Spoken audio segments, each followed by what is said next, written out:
Sir మీ cinema చలో కానీ భీష్మ కానీ రష్మిక గారు చాలా ప్లస్ అయ్యారు ఆ సినిమాలకి ఆ కథలకి. ఈ సినిమా కూడా స్టార్టింగ్ రష్మిక గారిని తీసుకున్నారు. ఆవిడ ఎందుకు డ్రాప్ అయ్యారు? మళ్ళీ ఈ సినిమాలో ఏమైనా స్పెషల్ అపియరెన్స్గా కనిపించే అవకాశం ఉంది? యాక్చువల్లీ అండి మా సినిమా ఒప్పుకునే టైంకే రష్మికకి ఇంకొక 2 సినిమాలు ఉన్నాయి ప్యారలల్గా, అండ్ ఇంక్లూడింగ్ అంటే 2 సినిమాలు హిందీలో ఉన్నాయి అండ్ ఇంక్లూడింగ్ పుష్ప కూడా ఉంది. సో ఎప్పుడైతే మేము డేట్లు ఇస్తున్నామో సేమ్ డేట్లు అన్నీ కూడా మిగతా సినిమాలకు కూడా ఉన్నాయి.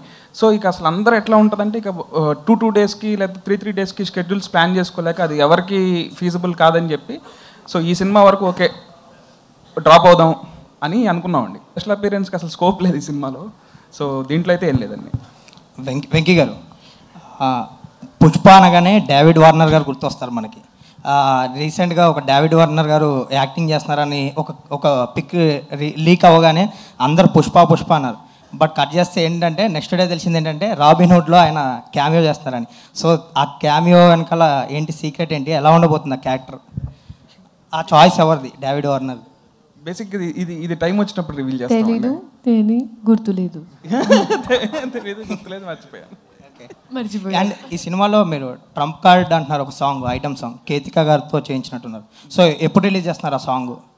మీ టీం కూడా చాలా కాన్ఫిడెంట్గా చెప్తున్నారు ఆ సాంగ్ గురించి. సో అది బేసిక్గా అది ఒక స్పెషల్ కాన్సెప్ట్ సాంగ్ అనండి. సగం ఐటమ్ సాంగ్ ఉంటుంది, సగం హీరోయిన్తో ఉంటుందండి. సో అది ఒకసారి అందరితో డిస్కస్ చేసి ఎప్పుడు రిలీజ్ చేస్తే బెటర్ అని దాన్ని బట్టి ఇస్తామండి.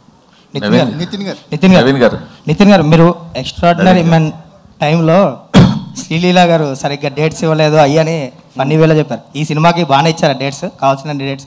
అప్పుడు చాలా బిజీగా ఉన్నారు ఆవిడ. మీరు ఆ ప్రెస్ మీట్లో కూడా చెప్పారు వెంకీకి.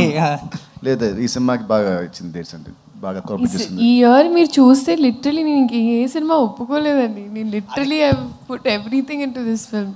అంటే మీరు చలో మొదలెట్టినప్పటికీ ఇప్పటికీ చాలా మొత్తం చేంజెస్ వచ్చేసాయి, అది మీకు తెలిసే, అందరూ చెప్పుకునేది అది. బట్ మీరు మాత్రం ఒక ప్యాటర్న్లోనే వెళ్తున్నారు. సో ఇప్పుడు ఆ ప్యాటర్న్లోనే ఈ సినిమా తీస్తున్నారు. బట్ జనాలు చూస్తుంటే వాళ్ళు రెగ్యులర్ ప్యాటర్న్ సినిమాని అంత దగ్గరగా తీసుకుంటున్నట్టు లేదు. కంటిన్యూ వస్తున్న సినిమాలు, ఈ మధ్యకాలంలో వస్తున్న సినిమాలు అన్నీ చూస్తుంటే రెగ్యులర్ ప్యాటర్న్ సినిమాలని అంత యాక్సెప్ట్ చేసినట్టు కనిపించట్లేదు. సో మీ ధైర్యం ఏంటి ఈ సినిమా మీద? సో ఫస్ట్ ఆఫ్ ఆల్ మీరు అంటే సినిమా నుంచి ఇంకా మేమేం కంటెంట్ బయటకు వెళ్ళలేదండి. రేపు మీరు సినిమా చూసిన తర్వాత మీరు రెగ్యులర్ ప్యాటర్న్ అనుకుంటే డెఫినెట్గా నా నెంబర్ మీ దగ్గర ఉంది. లేదు, నేను స్క్రీన్ ప్లే వైజ్ చాలా ఎగ్జైటెడ్గా ఉన్నానండి సినిమా. అసలు స్క్రీన్ ప్లే వైజ్ చాలా ఎగ్జైటెడ్గా ఉన్నాను. అండ్ నేను బిలీవ్ చేసేది ఏంటంటే డెఫినెట్గా ప్రెడిక్టబుల్గా ఉండదు అండ్ రెగ్యులర్గా అసలు ఉండదండి. శుభోదయం అండి. సంతోషం సార్. మీరు ఇంకెక్కడ చూసినప్పుడు శ్రీలీల సౌండింగ్ మొత్తం మోగిపోతూ ఉంది మొత్తం. సో పర్టికులర్గా మీ నటనని, మీ డాన్స్ డామినేట్ చేస్తుంది అంటే ఏం చెప్తారు? దెబ్బలు పడతారు రాజా, దెబ్బలు పడతారు. లీలా ఫిక్స్ అయ్యి వచ్చింది. మంచి క్వశ్చన్ అడిగితే, కంఫర్టబుల్ క్వశ్చన్ అడిగితే వన్ మోర్ టైం అంటదంట. అది కూడా అది కూడా ఉంది. నెక్స్ట్ క్వశ్చన్ అదే. ఐ థింక్ మీరు అన్నట్టు ఖచ్చితంగా అండి, I agree with it. And అందుకే ఈ ఇయర్ సో నా ఎగ్జామ్స్ కోసం నేను కొంచెం గ్యాప్ తీసుకున్నాను, కపుల్ ఆఫ్ మంత్స్. అండ్ ఆ టైంలో కొంచెం స్క్రిప్టింగ్ మీద కూడా నేను నా నాలెడ్జ్ పెంచుకొని I want to do more character oriented things. నేను నిజంగా నటన నేర్చుకునే నాట్యం వల్ల I'm a classical dancer. So అది నేను I still wear it proudly. కానీ యాక్టింగ్ అనేటప్పటికీ obviously you have that passion inside. And ఈ సినిమాలో నాకు ఎస్పెషలీ అందుకే ఆ ఛాన్స్ దొరికింది. అండ్ ఎన్నోసార్లు మేము మాట్లాడుకున్నాం కూడా. So I felt like I found a director who was, అంటే ఆయన కూడా అదే జిస్ట్తో అదే ఎనర్జీతో నీ యాక్టింగ్ గురించి మాట్లాడాలమ్మా ఈ సినిమాలో అని ఆయన అన్నారు. సో అది నాకు చాలా తృప్తి ఇచ్చిన విషయం. అండ్ ఎస్ అండి, and of course one more time song ఇందాక చూసాను నేను, చాలా అద్భుతంగా ఉంది. కానీ భవిష్యత్తులో మిమ్మల్ని సింగర్గా కూడా చూడొచ్చా? ఖచ్చితంగా నితిన్ గారు, కొంచెం సంగీతం క్లాస్ తర్వాత. ఓకే, మీకు క్యారెక్టర్ పరంగా కొంచెం చూజీగా ఉండి స్క్రిప్ట్ మీద వర్క్ చేస్తున్నాను అన్నారు కదా. ఒక ఆర్టిస్ట్గా ఈ సినిమా చాలా మీకు మంచి పేరు తెస్తుంది. అంటే డాన్సింగ్ క్వీన్ అనేది డాన్సెస్లో మీరు ఎంత పాపులరో తెలుసు. ఆర్టిస్ట్ పరంగా కూడా ఇది నెక్స్ట్ లెవెల్కి తీసుకెళ్ళే అవుతుందని వెంకీ గారు ఒక హింట్ ఇచ్చారు. ఏదైనా ఆ పాయింట్ గురించి ఎలాబరేట్ చేస్తారా? ఆర్టిస్ట్గా నెక్స్ట్ లెవెల్కి వెళ్ళడానికి ఈ క్యారెక్టర్ మీకు ఎంతవరకు ఉపయోగపడుతుంది అని నేను నమ్ముతున్నానండి. End of the day everything నా వైపు నుంచి ఒక ప్రయత్నం. So I can say that అంటే లాస్ట్ ఇయర్ అయినా నేను ఒక డిక్టేటింగ్ ఎండ్లో లేను. అంటే నాకు ఇలాగే కావాలి, ఇలాగే చేయించుకునే ఒక I couldn't do that. But ఇక్కడ we had that comfort. And ఇప్పుడు నేను అట్లీస్ట్ చెప్తే కొంచెం ఇన్పుట్స్ తీసుకుంటారు, what they can understand. So ఆ పరంగా నేను చెప్పానని నేను నమ్ముతున్నాను. December 25th మీరే చెప్పండి, నాకు ఫోన్ చేయండి తర్వాత. శ్రీలీల గారు, యాక్చువల్లీ ఈ మూవీలో నితిన్ గారు దొంగతనాలు చేస్తుంటారు కదా, ఒకవేళ ఆయన సీనియర్ ఆర్టిస్ట్ మీకంటే కాబట్టి ఆయన నుంచి ఏదన్నా స్టీల్ చేయాలనుకుంటే ఏం చేస్తారు? Lot of things. But I think is a very very patient person and very sweet smile. So ఈ రెండు. అండ్ సినిమాలో stole my heart, but it's okay. అప్పటి నుంచి దొంగతనం నేను చూస్తున్నాను, డైరెక్టర్ గారు దొంగతనం అంటున్నారు, స్టీలింగ్ హార్ట్ గురించి చెప్పలేదు మీరు. శ్రీలీల గారు, ఇప్పుడు అందరూ రాబిన్ హుడ్ అనేది ఈ ఫంక్షన్ జరుగుతుంది, ఇంతకుముందు యాంకర్ గారు చెప్పినట్టు కూడా, బట్ ఇప్పుడు ఆవిడ పిలవడం కూడా కిసిక్కు దెబ్బలు పడతాయి. ఈవెన్ నితిన్ గారు అయితే ఆయన పాట కూడా పాడుతున్నారు. సో ఆ రేంజ్లో అది ఉంది. అది బయటంతా అదే హల్చల్ నడుస్తుంది. బట్ దానికి సమంత గారు కూడా రిప్లై ఇచ్చారు యాక్చువల్లీ, ఆవిడ స్టోరీలో పెట్టి మరి క్వీన్ అని చెప్పేసి. సో ఎలా అనిపించింది ఆవిడ దగ్గర నుంచి? ఇంతకుముందు ఫస్ట్ పార్ట్లో ఆవిడ చేసింది, ఇప్పుడు మీరు చేశారు. వెరీ వెరీ గ్రేట్ఫుల్ అని. And such a wonderful person. నిజంగా ఎక్కడో ఐ వాజ్ ఆబ్వియస్లీ కొంచెం nervous and all of that. And అలా సపోర్ట్ చేసి it really meant a lot. అందుకే నేను కింద విత్ ఓ అంటా వాజ్ బ్లెస్సింగ్స్ అని పెట్టాను. సార్ వెంకీ గారు, సార్ అంటే దీంట్లో యాక్చువల్గా మీ స్ట్రెంగ్త్ ఎక్కువ ఎంటర్టైన్మెంట్ అనేది అందరికీ తెలిసింది, ఎందుకంటే 2 సినిమాలు ప్రూవ్ చేసింది. బట్ దీంట్లో మోర్ స్టైలిష్గా కనిపిస్తున్నారు నితిన్ గారు. అండ్ యాక్షన్ మీద ఎక్కువ focus చేసినట్టుంది.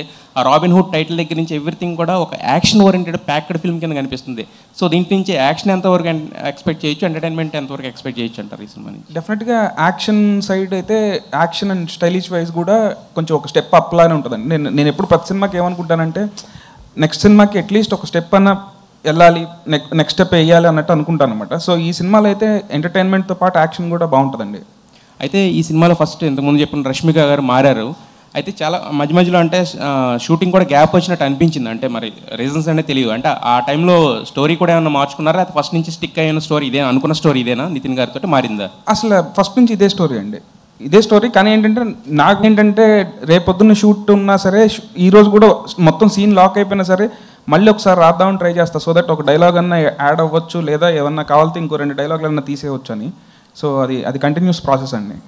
Nitin sir, this is Chandu, anchor from Filmy Looks. So first of all teaser చాలా బాగుంది. ఈ సినిమాకు ముందు మీరు రష్మిక గారితో ఒక ప్రమోషనల్ వీడియో చేశారు. ఆవిడ మాట్లాడుతూ నేను ఒక మాట మాట్లాడితే 2-3 కాంట్రవర్సీలు అవుతున్నాయి అంటే మీరు వెంటనే ఇది ఇంకా చాలా బెటర్, నేను ఒక హిట్ ఇస్తే 2-3 ఫ్లాప్స్ వస్తున్నాయి. మీలాంటి హీరో అలాంటి మీ మీద మీరే పనిచేసుకోవటం అనేది మీరు ఎంత రియాలిటీలో ఉన్నారనేది జనాలకు అర్థమైంది. హిట్స్ ఓకే, బట్ ఫ్లాప్స్ వచ్చినప్పుడు ఎలా తీసుకుంటారు? సో దాంట్లో నుంచి ఏం నేర్చుకుంటారు? ఫ్లాప్స్ వచ్చినప్పుడు definitely will feel disappointed. Definitely దాంట్లో చేసిన తప్పుల్ని మనము దాన్ని బట్టి చూసుకొని నెక్స్ట్ సినిమాలో అవి జరగకుండా జాగ్రత్త పడాలి. సో అదే ప్రాసెస్ అండి, ఇంకేం లేదు. Okay done. Venky sir, robin hood teaser చూస్తుంటే ఓకే అందరూ చెప్పినట్టు, సో ఉన్నోడి దగ్గర కొట్టి లేనోడి ఇలాంటి, సో అంటే ఇలాంటి సినిమాలు చాలా వచ్చినా హీరో క్యారెక్టర్ని బట్టి, ఆ క్యారెక్టర్ని డిజైన్ చేసిన దాన్ని బట్టి కూడా ఎప్పుడు మనకు గుర్తుంటూ ఉంటాయి. ఎగ్జాంపుల్ చూసుకుంటే కిక్ సినిమాలో రవితేజ గారి క్యారెక్టర్ ఇప్పటికి. సో అలాగా ఏదైనా ఒక ఎగ్జాంపుల్ తీసుకుని నితిన్ గారి క్యారెక్టర్ని ఎలా డిజైన్ చేశారు, అక్కడి నుంచి రిఫరెన్స్ తీసుకున్నారా? సో ఎలా ఉండబోతుంది? అంటే రిఫరెన్స్ ఏం తీసుకోలేదండి. జనరల్గా అయితే నాకు ఈ క్యారెక్టర్ డిజైన్ చేసుకున్నప్పుడు మోస్ట్ బిగ్గెస్ట్ మ్యానిపులేటర్ అనుకున్నానండి. సో ఈ సినిమా మొత్తంలో కూడా హీరో క్యారెక్టరైజేషన్ బాగా ఎక్కువ మ్యానిపులేషన్ మీద ఉంటుంది అనమాట.